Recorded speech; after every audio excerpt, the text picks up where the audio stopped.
Hey, how you doing? I'm your host Wayne with Real Men Real Talk, and my co-host today is Corey, Uncle Dwight, and my man Daniel over there, talking about hot topics. Men we just sit around and talk about, and hope we be helping you out also.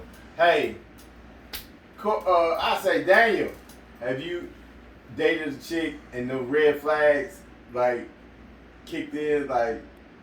What's the red flags for you? Man, I've had situations I didn't notice them until we were well off into it, and I just ignored it until I just got like, damn, fuck it, it's time to dip.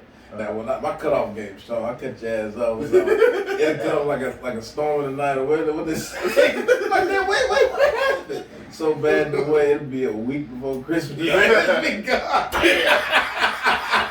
said a week before Christmas? That's one way to fuck up a holiday. Take your damn presents with you. Right. But no, like definitely from a situation that I've heard from somebody else or me, I think it's a little too far with if the dude got to put a damn tracking thing on your car, know how many miles you done drove, where you done been at. Oh, you ain't go to certain miles you said you was gonna go. What's this extra 2 miles when you go? Like you ain't go back to work and come home, you go to the grocery store and come home. I calculate all of that. Damn. This extra 5-10 miles, what you do right here? That's controlling and scary. Like, you need to get the fuck out. Like, Mine was, I walk in your house.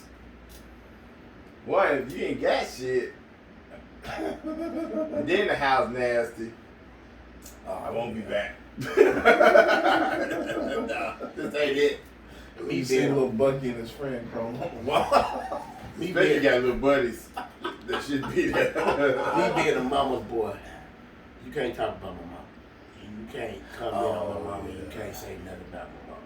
You can't tell me What she you talk say? too much. You know I love your mama. You gotta act like it is because, hey, my mama, I'm gonna put it out there. We going to pick my mama up in my car.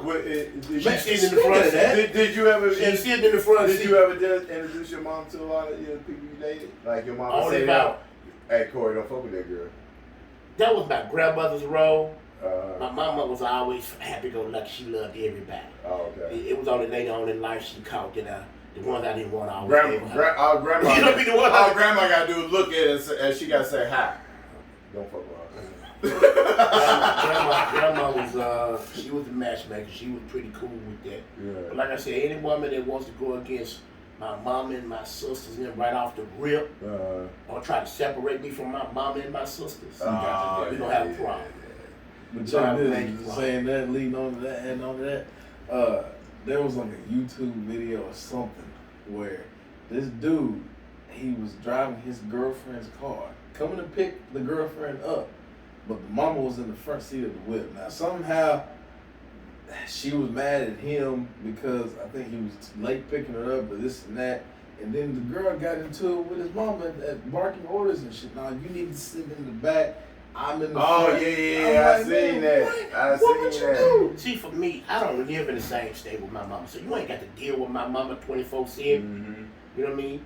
Me and my mama, we ain't super tight. However, it's things I do for my mother because she's my mother. Right. And my mother can call me and I'm gonna do what she asked me to do. Mhm. Pronto. But like I said, it ain't like, oh, let me talk to my mama first.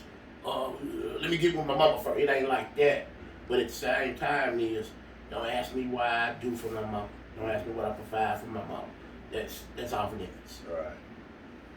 Dwight, what's your tail red? Who was your? Well, I would say was your red flag. Shit, he got 3 strikes. I incorporated that. First off, they had to meet certain criteria. Me standards. Yeah, they had to meet You know certain what? standards. I tell anybody, it comes to a certain point where you kind of learn as dating. You learn what you can stand, what you can't stand, and what you will to deal with, what you will not to deal with. So you do develop standards. But say they kind of meet those standards, and then what's the red flag? That we're like, okay, you know, you walk in the house and she got a circle and a cross in the middle of the floor. candles lit everywhere. You walk out the door, you say good night. No, you don't walk, you run. Yo, she never hears from you again in life. Mm-hmm. I mean, Yeah, like it Daniel just talking depends on what you like, you know what I mean? Right. I mean, you know what I mean? We going out to the movie, then you got your Tim's and your Switchblade. You know what I mean? We might not ever go to the movie. Man, because I dated one chick, I mean, she was cool personally, but when we go out, she gets so drunk and wild out. It was like, what the fuck? One night I left her ass. I just got on down. She was so, I was like, I'm not ready to associate with this shit. I mean, fighting. I mean, but I think them red flags would be like, you know, pop up. I think it's more or less, like you said, it depends on how she come with your family. For me, it was more about how she conduct herself. Dang, what's yours? Like more or less.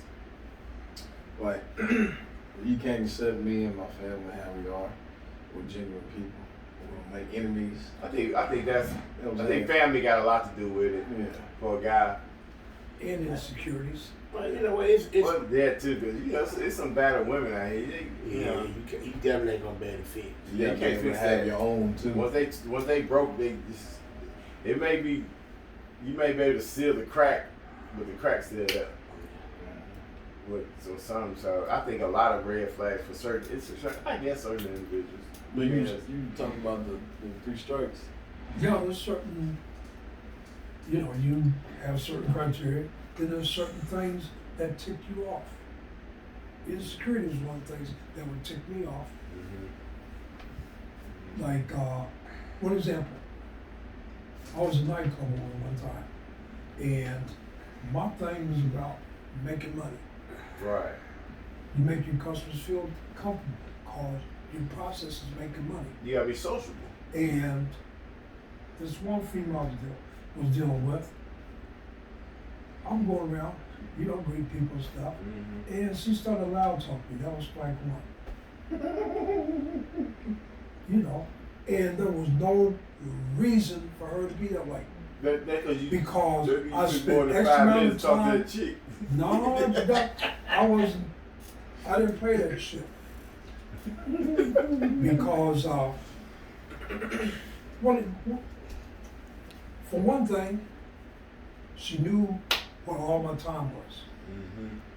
She had to keep my place. She come in, answer machine. I'm in the phone book. People call. I ain't gave nobody the time of day. And just, you know, it happened 3 times. 3rd time was no going back. 3 strikes you out. Now there's some things that you might do, and it's a foul out, and you're done. Foul out. Yeah. Pop fly. You fly out. Sick of this shit. Ain't no rebound. Uh-uh. Hey, thank you for hitting us up with Facebook and YouTube. And hit that subscribe button, hit that bell button. Hey, Real Men, Real Talk. We talk about everything and all in all. Hey, hit us up on Facebook and subscribe. Thank you. Go out.